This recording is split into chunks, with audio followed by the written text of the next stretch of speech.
East Texas is full of stories. Some of them you hear about, but a lot of them you don't. And that's where the investigators come in. I'm CBS 19 reporter Field Sutton. And I'm Kenneth Dean with the Tyler Morning Telegraph. We dig deeper to get the story behind the story, Holding authority accountable. asking the tough questions and protecting you and your family.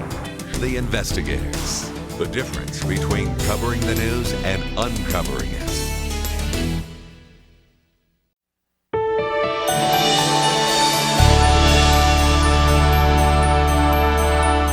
Good afternoon, East Texas. This is Danny Mogle in Kenneth Dean.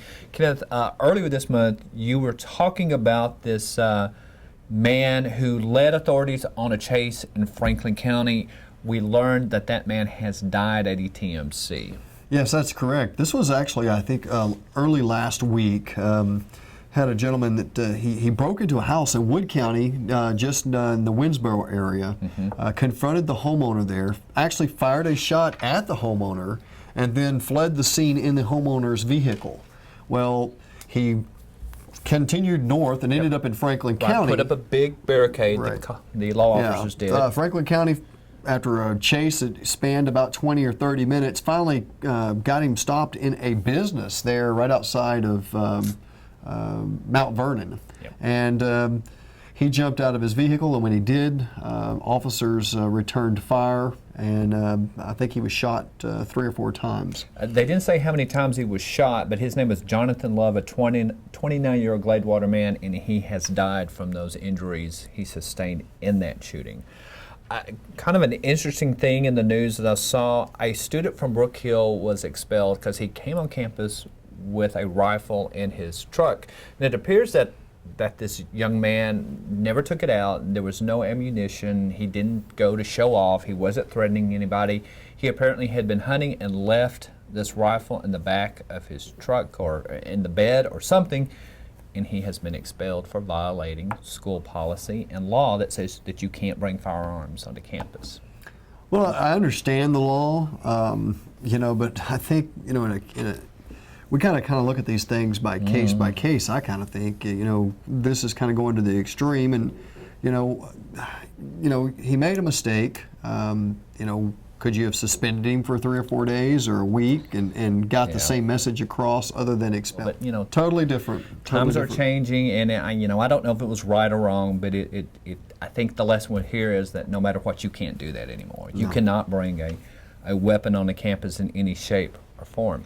Okay, I've got a suggestion for you. It's kind of Christmas gift buying time, and perhaps somebody on your Christmas list could use Lon Morris College as a Christmas gift, because it is up for sale, the whole thing. Hey, it's up for the highest auction, right? The highest bid. It is. It went bankrupt, and to pay off the debt, they're going to auction off everything. There's a chapel, there are dormitories, there's lecture halls, there's a gym, residential facilities, dining facilities, it's all there.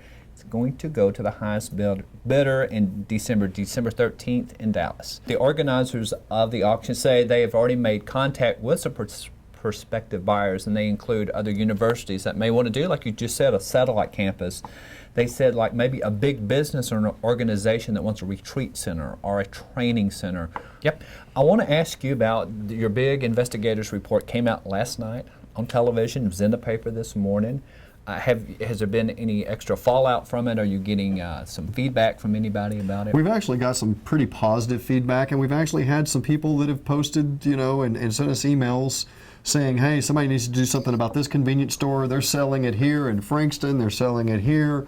So we're getting some of those emails, and we'll probably send those to enforcement agencies in those locations. If you missed the investigators report last night, it was all about K2, that synthetic substance that kind of mimics marijuana. It's supposed to be outlawed, it's supposed to be banned. Well, they go by different names now. It's not K2. They've changed the chemical compound is what they keep doing, and that's making it difficult for law enforcement to test this stuff. And they have to send it to DPS, and they have to, continue testing it until they find out, oh yes, this is making people high. But now, interestingly enough, one of the people that was in our video actually called and said he thought that we did a wonderful job on the piece. So one of the store owners or store one of the clerks? store owners that was actually sold us some of the product that we purchased during our undercover buys. Typically, if you get a call the next day, it's like, ew, I'm not too happy with you guys. Right. That's a little. But yeah, so it was a little different. Okay, now if you missed the report, you can still see it, can't you? Yeah, you can go to our website here at tylerpaper.com. It's underneath the Investigators tab up at the very top of the page there. There's some tabs up there. Secondly, you can also go to CBS 19. They'll post it on their website. On their website as well. So, and feel free to shoot us an email or put a comment at the bottom of the story if you have some suggestions, if you have some comments about what you've read or what you saw in the story. We'd like to hear them. And I know you and Phil Sutton, who you work with, are going to be launching a new one really soon. We are probably in the next week or so going to start digging in on the next story. So if anybody ever has any good ideas for an investigation, give Kenneth a call. Yeah, you can reach me send me an email. You can reach me at kdean@tylerpaper.com. But not K2 at tylerpaper.com. No, not K2. kdean@tylerpaper.com. Okay, what else should we need to be talking about?